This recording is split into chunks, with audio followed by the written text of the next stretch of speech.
Hey everyone, pretty fancy office that I'm in, huh?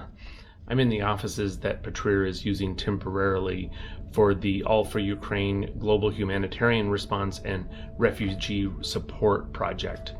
Normally they're in their smaller office, such as the Peace Action Training and Research Institute, but because of the war in Ukraine requires such a much larger team, the staff and volunteers needed a bigger office space.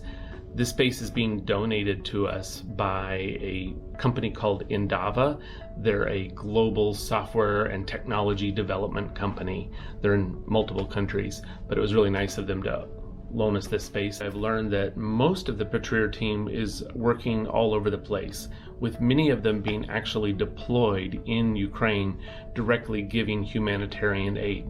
Sometimes it happens directly, and sometimes they work with partners who actually provide the humanitarian aid on their behalf. Every day I'm meeting new people and learning how all of these humanitarian projects work together and all the different moving parts fit together. So this brings me to today's story. Yesterday I was actually working in the PATRIR warehouse where Alinka invited me to help distribute boxes to a new partner of PATRIR who is from Ukraine citizen, who came over to get food boxes for shelters in Ukraine. And I wanted to describe to you that process that they do for verification and validation of these new partners, because I thought it was quite interesting. So Valentin was this Ukrainian national who came to PATRIR asking for help for the shelters that he's working in. But first let me introduce you to Valentin, because he told us a little bit about what the situation is like in Ukraine around Kiev, where he's based. And as you see, some volunteering stuff also we're trying to do. This first attempt to bring some stuff from Romania with the car. Yeah. Very thankful to Alinka about it was possible.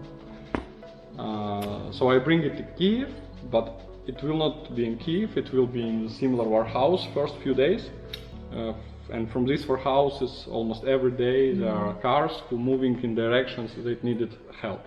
So now it's Chernihiv, Sumy, Poltava, not Kiev anymore, and not Kiev region. Okay, slightly Kiev region, but not so severe, because it's already about 2 weeks without this Russian. It's more or less in Kiev region, okay.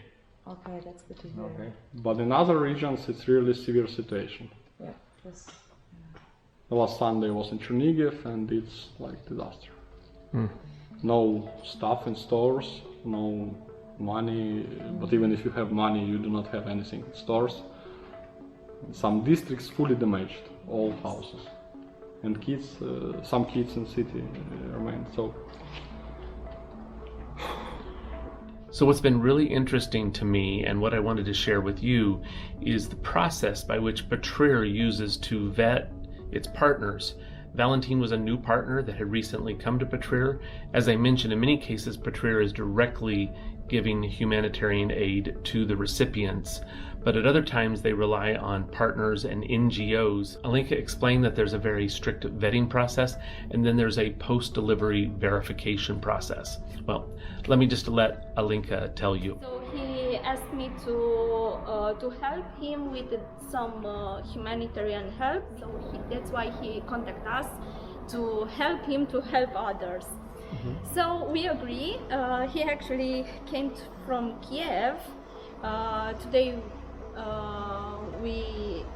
I saw him face to face, because I was only talking to phone and video calls and all the stuff, but I never met this man. I communicate very much with him in these last few days and week. I was asking a lot of questions because in this situation, when it's war, we have to understand that the help is very we need to get to help these people, but somehow we need to assure that the goods are going to the people in need and not to another places or warehouses, and from there they only stock.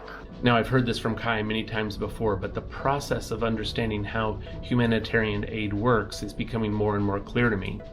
The key concept here is that the process is not complete once the aid has been delivered. As a small humanitarian NGO, PATRIR is particularly driven to track and trace how money is spent and then how those supplies actually get to the people in need. So this initial small delivery of food to Valentin will be verified by Alinka this weekend.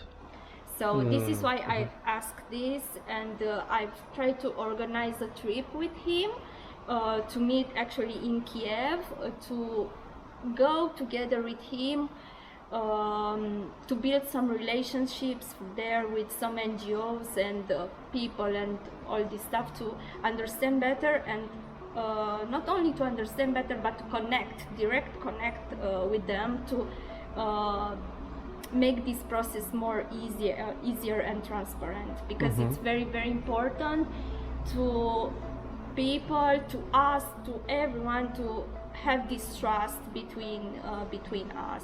Later in the car, I was talking to Alinka, and I didn't have the camera running at this time, but she's told me about some of the other problems that she's witnessed in the past in humanitarian aid, not with PATRIR, but without proper protections and verifications in place. Sometimes, like, food supplies will wind up in a shopkeeper's store, and they actually are profiteering off of the humanitarian aid.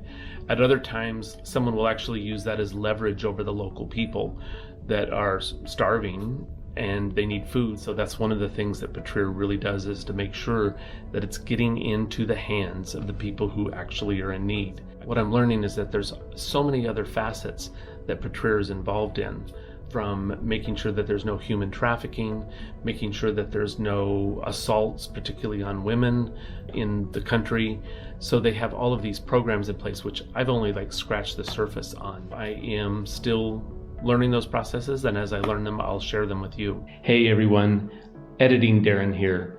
If you're wondering what happened to our little boxes that we brought all the way from San Francisco, I'm happy to report that we found a wonderful home for them in Ukraine, where they're going to do enormous good for the people of Ukraine. We also secured transportation for our boxes to their new home. So be sure to stay tuned, and you'll see that in our next video. But in the meantime, our fundraising is almost at $22,000. And we're still receiving new donations all the time. In fact, from this last video that I put out, there were 2 donors that had donated before, but after seeing the last video, it prompted them to actually donate again. So that's really, really helpful in us being able to provide this aid to Ukraine. I will continue to share with you my insights into how PATRIR is actually providing this humanitarian aid, because it was something that was very important to me, and I assume that it's something that's very important to you as well. All right, thanks a lot.